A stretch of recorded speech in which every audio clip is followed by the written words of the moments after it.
Jadi ketika aspek estetika dan fungsi dan konstruksi itu didasarkan pada aturan Islam, ya itu saya definisikan sebagai sebuah arsitektur atau interior yang Islami. Apakah hanya ornamen? Enggak. Nanti kita bahas lebih lanjut teman-teman sekalian. Dalam Islam itu ada dalil namanya wa ma khalaqtul jinna wal insa illa liya'budun. Jadi itu menjadi dalil bagaimana visi manusia diciptakan.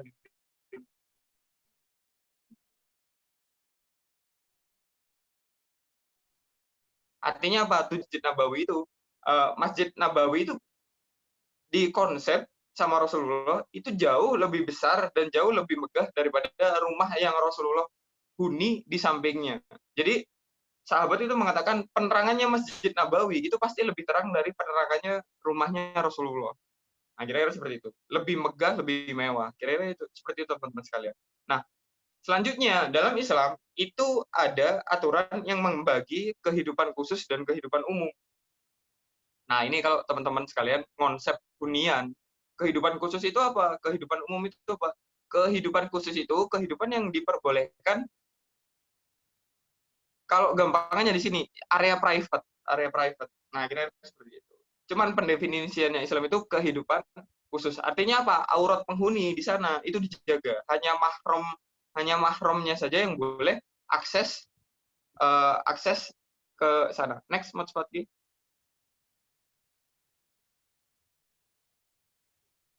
Next lagi, mungkin.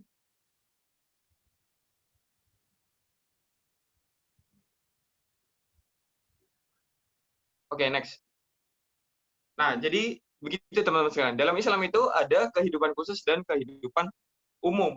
Kehidupan khusus itu adalah kehidupan di mana orang beraktivitas itu aman secara aurat, aman secara aurat. Makanya teman-teman sekalian, beberapa konsep Islami itu saya takjub ya sama rumah khas Jawa, rumah joglo gitu. Makanya kalau di area depan atau di zonasi depan di area rumah joglo itu kan ada yang namanya pendopo. Nah, di pendopo itu biasanya kan itu difungsikan sebagai apa, kayak gazebo-gazebo tempat menerima tamu gitu, teman-teman sekalian. Nah, jadi di situ tamu itu kalau ke penghuni yang sifatnya bukan mahram itu tidak diizinkan melihat aurat penghuni. Nah, kalau apa rumah-rumah biasanya zaman sekarang kan diloskan aja tanpa ada sekat pembatas gitu loh. Nah, salah satunya seperti itu teman-teman sekalian. Makanya saya takjub, oh ternyata rumah Jawa ini menerapkan konsep Islami ya. Ya. Jadi ada kehidupan khusus dan kehidupan umum. Makanya di pendopo itu biar tamunya nggak ikut masuk ke dalam rumah yang bukan mahram, jadi ditaruh di zonasi publik yang di luar itu saja. Jadi begitu teman-teman sekalian.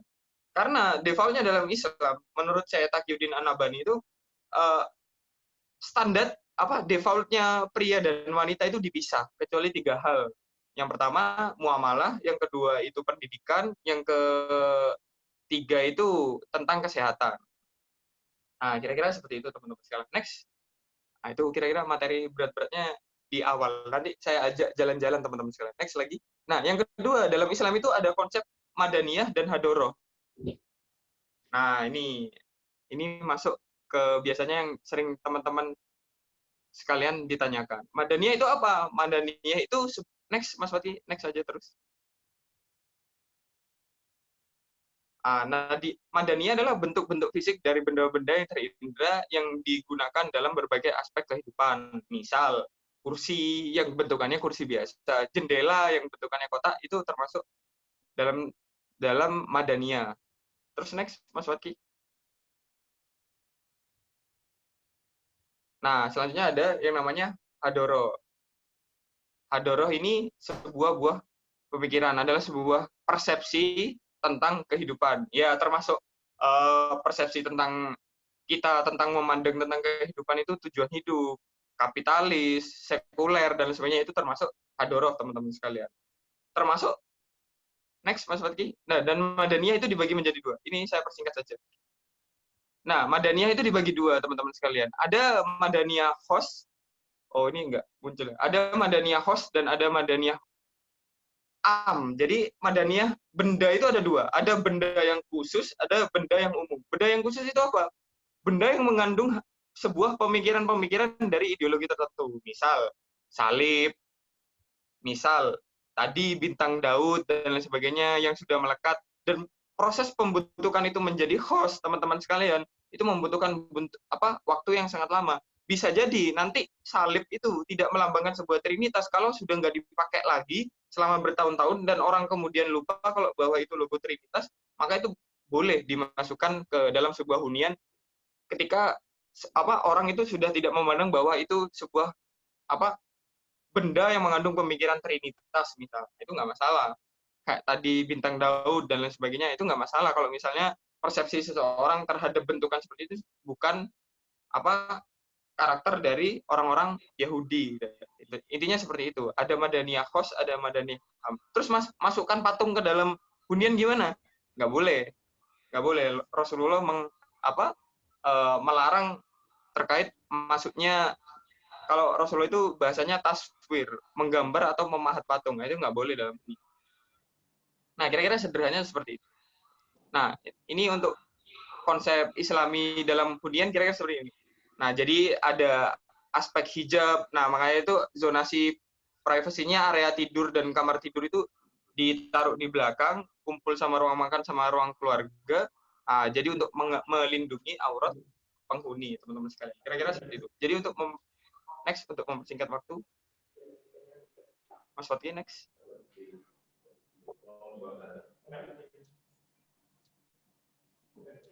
Nah, kira-kira seperti itu. Pandangan yang tidak hak ke dalam rumah mungkin memungkinkan aurat penghuni rumah tersingkap, wajib dijaga dengan hijab, misal memberi pagar atau menata ruang sedemikian rupa. Makanya fungsinya partisi dan sebagainya itu bisa difungsikan sebagai hijab bagi penghuni. Next.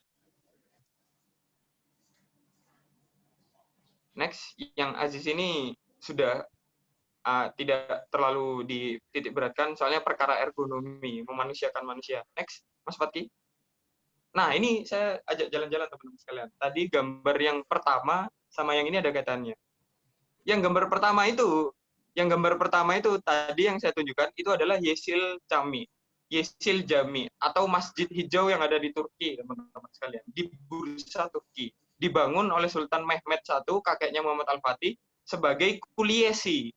Tahu kuliesi, asal katanya kuliesi itu kuliah, menyeluruh, universal, universitas. Makanya teman-teman kuliah asal katanya adalah kuliesi, itu kuliah, menyeluruh. Artinya apa? Kuliesi ini dibangun sama Sultan Mehmed I, kakeknya Muhammad Al-Fatih, itu sebagai pusat pemerintahan Islam pertama di Bursa, Turki. Nah, coba kita analisa sedikit bagaimana zonasinya ya teman-teman sekalian. Nah, yang Yeşil Cami atau Masjid Hijau itu yang menaranya ada dua, kubahnya ada dua itu, Mas Fatih. Paham ya? Yang depannya itu Yeşil Turba. Itu adalah makam. Loh, Mas, kan kata Rasulullah makam nggak boleh dikasih bangunan. Ya, memang gimana ya? Kalau di zamannya Istanbul atau Ottoman itu ya nggak semuanya diterapkan di Rasulullah, memang ada kesalahan-kesalahan sedikit, memang wajar lah. Nah, jadi begini teman-teman sekalian. Balik tadi yang ke wama khalaqtul jinna wal insa illa liya'budun, tidak kami menciptakan jin dan manusia melainkan untuk beribadah kepada Allah. Artinya apa? Visi utama bangunannya adalah beribadah kepada Allah. Maka dari itu fungsi masjid di Yeşil Cami di zaman Rasulullah juga di Masjid Nabawi itu bukan hanya sekedar tempat sholat,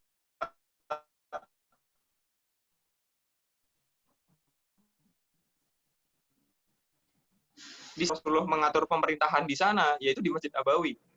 Jadi begini tata zona ruangnya teman-teman sekalian. Nah, yang paling besar, yang paling depan itu adalah masjid.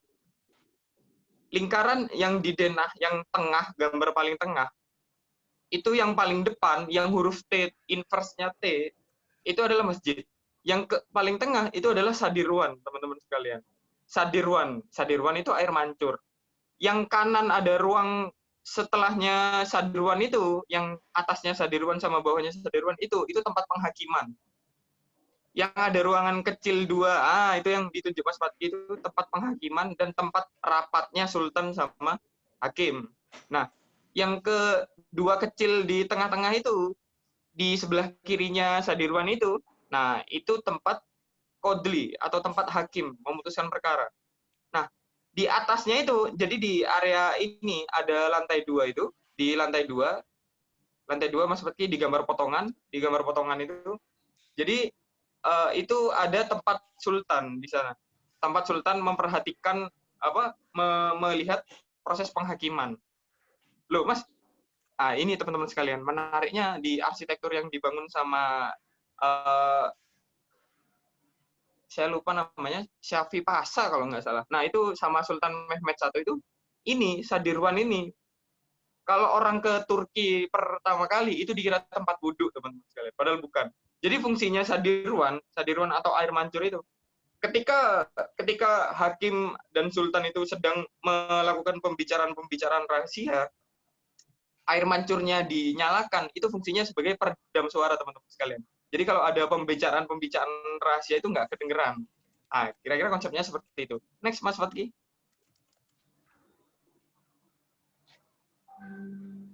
Next. Nah, kira-kira seperti ini konsep bangunannya. Nah, ini area masjidnya paling besar. Area masjidnya paling besar. Next, kita langsung bahas interiornya saja. Next lagi.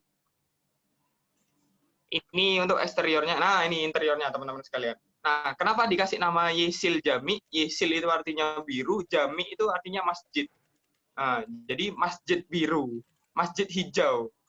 Karena di sana ada keramik-keramik yang dibuat oleh tangan manusia dibimbing langsung sama Sultan Mehmed I. Itu keramik-keramiknya warnanya hijau toska. Yesil Jami. Nah, tengah-tengah itu Sadirwan, air mancur. Nah, ketika belum ada teknologi amplifier atau pengeras suara, ini masjid ini sudah menggunakan konsep amplifier akustik yang nggak usah pakai mikrofon. Jadi orang azan di situ itu langsung kedengeran, teman-teman sekalian. Nah, jadi kerennya arsitektur Islam kira-kira seperti itu. Nah, yang paling atas itu area sultan. Nah, yang di area kosong itu area penghakiman. Loh, Mas, itu yang lubang-lubang kecil di bawahnya itu kira-kira apa? Itu bukan rak sepatu ya, itu bukan rak sepatu. Itu ahlu sufah namanya. Ahlu sufah itu tempat di ejawantah dari Masjid Nabawi dulu Rasulullah. Itu tempat naruh makanan bagi orang fakir miskin. Jadi orang pas subuh naruh makanan di tempat ahlu sufah itu naruh makanan di situ, kemudian orang miskin ngambil aja. Jadi konsep behavior settingnya yang ngasih nggak tahu, yang ngambil juga nggak tahu. Jadi keikhlasan di sana terjaga, teman-teman sekalian. Nah, kira-kira seperti itu. Next. Nah, ini sadirwannya. Itu apa? Marmer-marmernya. Itu alus sufahnya. Nah, jadi kita nggak bahas ornamennya. Jadi Islam nggak melulu tentang ornamen. Ada behavior setting juga di sana. Next. Oke. Ada yang ingin saya tanyakan ke teman-teman sekalian. Kalau di bangunan Yesil Jami itu yang paling gede apa kira-kira? Area apa? Masjid ya, masjid. Coba teman-teman kalau ke mall, kalau ke mana gitu, kalau pasti area yang paling kecil nyempil biasanya apa? Musola. Itu kadang gabung sama area sapam di bawah di ground itu. Jadi kalau sholat di area sapam itu Mas, jadi gabung sama sapam-sapam sholat gitu biasanya, karyawan-karyawan. Nah, itu hebatnya Islam. Jadi masjid itu dijadikan sebagai pusat bangunan. Sirkulasinya dibuat paling mudah ke area masjidnya. Next, Mas Fatki. Untuk mempercepat, next lagi. Next, ini sebenarnya ada video, cuman next saja. Soalnya nggak saya share videonya. Next.